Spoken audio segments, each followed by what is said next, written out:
day in my life as a garampang na nakatira sa UAE kasama ng josawa kong afam for today's video, mga manong-manong! So nga guys, magdi-dinner date kami ng aking josawa at ito nga pala ang ating outfit for tonight video, chares. So dahil nga sa Mexican restaurant kami magdi-dinner date, ito ang ating outfit para bagay na bagay, di ba? So bali magda-downtown sana kami, kaso nga lang dahil busy ngayon dito sa may Yas Island kung saan kami nakatira dahil nga yan sa F1. Alam mo yun, yung mga racing na mga Ferrari car, mga ganyan. Dito nila ginanap, so medyo busy, sobrang traffic. So hindi na lang kami lumabas, dito na lang kami mismo sa hotel. So ayan na nga guys, nandito na kami sa may Amerigos. It's a Mexican restaurant dito sa may Yas Island. So ayan, habang hinihintay namin yung aming order, nag-margarita muna kami, tapos appetizer na nachos. Ayan, o diba, ang sarap.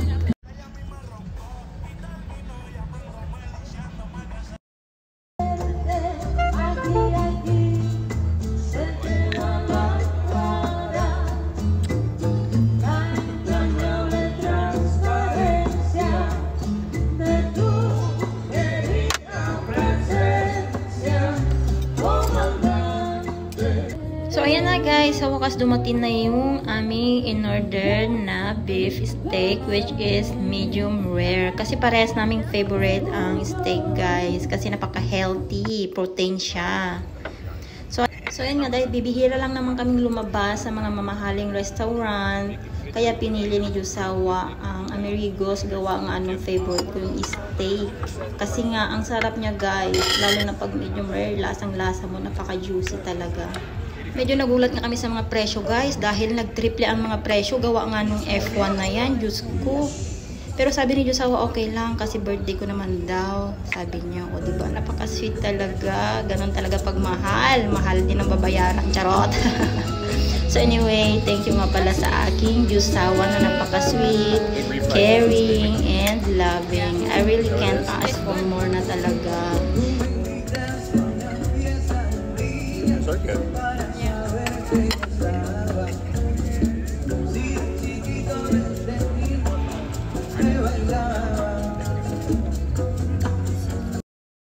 So ito pala yung itsura guys ng in-order namin. O diba, ang dami. Siguro mga half kilo to. Dalawa lang kami. Pero hindi yan namin naubos guys. May natira. O diba? Sarap. Tapos ayun nga guys, habang kumakain kami, may mga nasayaw dito ng mga sexy dancer. O diba, bongga. Ang gaganda sa sexy pa nila. O nakakagana talaga kumain pag ganito. Sabi nga ni josawa, sabayan ko rin daw sila. Dahil naman birthday ko naman daw. Sabayan ko daw silang sumayaw. Sabi ko, Diyos ko. Kailangan pag sumayaw ko dyan, may bayad. Niloloko ko nga siya na pwede kong gawin tong sideline every weekend. Pero sabi niya, that's good idea, sabi niya. Tapos tawa lang kaming dalawa. O diba, pak, ang gaganda nila, o. Tsaka syempre, kung may mga dancer, may mga singer din. Ayan, mga Spanish yung mga kinakanta nila. Ang gaganda. Tapos, ayan nga, nag-change outfit na naman sila, o. Diba, bongga. Ang gaganda nga ng suot nila, eh. O, pak, sexy. Basta nag-enjoy kaming dalawa, guys. O. Diba, bongga, mas masarap pa yung mga nagsasayaw kaysa sa steak. Charis lang. Ah?